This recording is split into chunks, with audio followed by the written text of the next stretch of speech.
Hello, welcome to TTNT, Topics That Need Talking. I'm your host, Jess. Today's episode is going to be about coping mechanisms and when they don't work for you.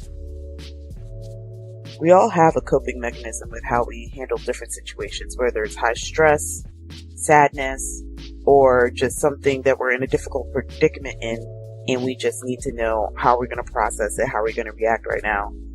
And if it's upsetting us or just making us feel not happy, not necessarily upsetting, but just not happy, then we will start to use those coping mechanisms. Whether we know it or not, we just know it helps us calm down, get back to a better state of mind in order to focus on what's the topic of hand. When those coping mechanisms do not work, it is a scary feeling because you don't feel that sense of calm you used to. You don't feel yourself finding yourself again. You just know that, the emotions are still here. I'm not at the place that I need to be. What do I do? What do I do now? It's horrifying to know that, hey, I don't work anymore. Do something else or else this is going to be a bad day. I have coping mechanisms that mostly revolve around music. I will go ahead and listen to music that will match whatever mood I'm in, because I see the music as a way to express what I am feeling in the moment better than I could use verbally. If I'm sad about something, I will just go ahead and listen to a sad song, whether it's a song about someone else or just, hey, life is pretty much bad at the moment, and they're kind of just downgrading it. They're just talking bad about it. I will go ahead and listen to it. And at the end of it, I would feel better. I would feel better. That coping mechanism does not work as much as it used to. It still does, but not as well as it used to. Now I have gotten better about my coping mechanisms to include others, those that I very much trust and understand me, have known me for over 3 years, and I will talk to them about it because I fail at opening up emotionally when it's not happiness or anger. I don't do the best at that, and I try to get better. Whether I can say this doesn't make me happy, or I actually go in depth on why doesn't this make me happy. I find it a good feat when I am able to do that on any given day within any given situation or conversation. I am proud of myself and I applaud myself because I know how hard that was for me to do. It's not always like that for others. We've all kind of been in those situations where our friends will be struggling with something and they're trying to do their own little coping mechanisms to bring themselves down, to get back into a quote-unquote rational place in mind. And when it's not working, they're just getting more mad, and you as a friend, you just want to be there to make it better for them, but you don't know how, because you don't want to interrupt their process. You don't know what will make it better, what will make it worse for them. So it's just kind of like, well, what can I do as a friend? I typically just stay in the room so that my presence is there with them, but I don't touch them if they don't want to be touched. I just wait until they ask me to come over, and either to talk about it, to just receive a hug, or just to have my physical presence be enough for them. When coping mechanisms don't work in the moment, it makes you think, am I broken? Is something wrong with me? Can I not be fixed anymore? You can go down this spiral that can just only lead to madness, and nobody wants to go down that spiral, not willingly. You can't always help how you think. You can't always help how you feel and how you act and how you decide to be a human. I just believe that this needs to be talked about a bit more, and how coping mechanisms will evolve, they will change, they will and will not work. It is always a trial and error on how we decide to use them and how we decide to change them for the better. And it's never a shame to always reach out for help or to talk to others about their coping mechanisms, because who knows? You may not have the exact same one, but it can definitely help you. I always looked at my friends that could talk to others, and I would be jealous because I didn't know how. I would seclude myself, I would build a wall and listen to my music. And then it evolved into, I would write in a diary for a while. I would actually just write down my words because it was only me reading them. So I could understand what I was talking about, even if I wrote the sentence, I don't know why I'm writing in you, but it's helping me to understand what happened today. I knew what I meant. I understand my words. I still have the diary, but now it had evolved into me just not talking about it. I would bottle it up and I would just let it explode later in life. Whether it be the next day, next minute, next hour, next month, the next year. I never knew when it was going to explode. I just knew it would. Then that unhealthy coping mechanism turned into, to those that I trust, to those that understand me and are willing to listen, I need to talk to you. And they would sit down and they would listen to me. They wouldn't interrupt unless they had a question, to try to see if they could understand the words that I'm using and why I'm using those words.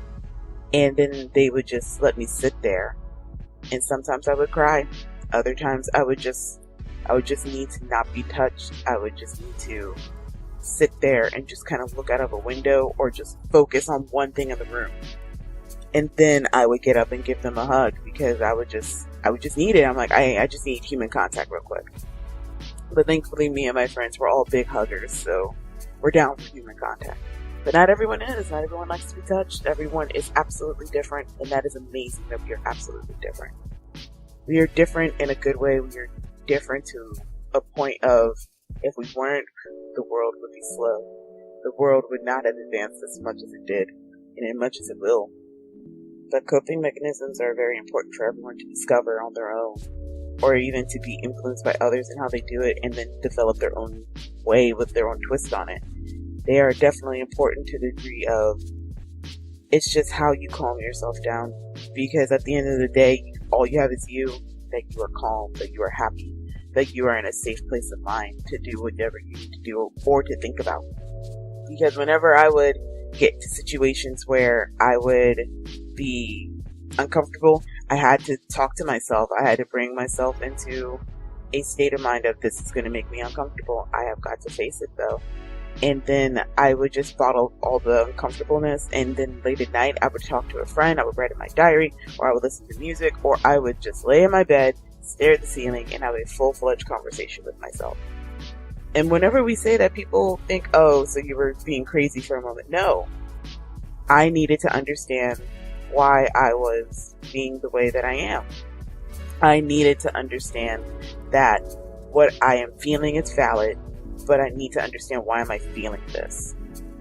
So that was how I wanted to do it. And it helped me. It helped me a lot to just figure that out. But it's never simple to come to those conclusions of, oh, this isn't working anymore. Because it just loves to happen when you are in need of it most, and all of a sudden it's not bringing you down.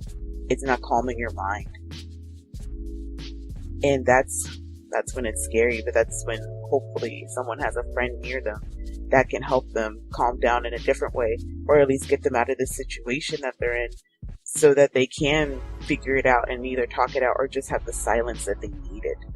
If silence is what you needed, sometimes people prefer noise. I did. Look, I went to music, and half the time it's screamo because that's just what I'm into, and it would express my emotions a lot better. Who knows? This is just how we as humans need to evolve with, hey, this might have worked a couple of years ago, but you are not who you were a couple of years ago. You are to changing, to look back at myself and say, wow, I really am not the same person I was even yesterday.